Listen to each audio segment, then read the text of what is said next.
জানি না কার মা নাই, কার আব্বা জান নাই, কে জানি রে মাও নাই, বাবাও নাই, কবরের বাসিন্দা হয়ে গেছে। আল্লাহ কত দূরে যায়, কত দূর খবর নেওয়া যায়।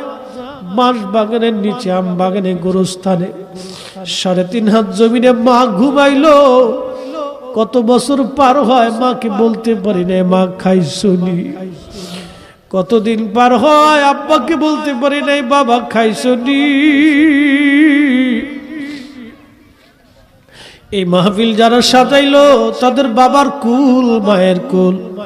মাহফিলে যারা টাকা পয়সা, শারীরিক শ্রম আর মেহনত দিয়ে সুন্দর বাগানে যারা সাহায্য করলো, তোমার হাবিবের ঈদে মিলাদুন নবীর মাহফিল, আল্লাহ মেহেরবানি করে তোমার হাবিবের ইজ্জতের খাতিরে সবার আপনজনদের কবরগুলি জান্নাতের বাগান বানায়া দাও।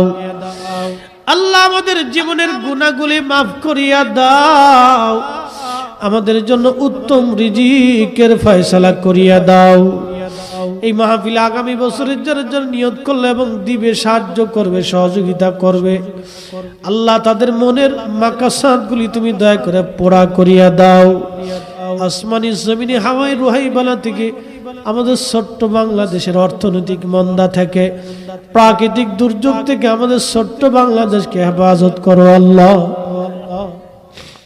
রব্বুল আলামিন হাত তুলছি, এই মাহফিল অনেক মা বোনেরা পর্দার আড়াল থেকে সহযোগিতা করছে। আল্লাহ আমার মা বোনদের দোয়া তোমার শাহী দরবারে কবুল করিয়া নাও। মুসা নবীরে করছো গো দয়া আল্লাহ, তোর পাহাড়ি ডাকিয়া আমারে নি করবা গো দয়া আল্লাহ।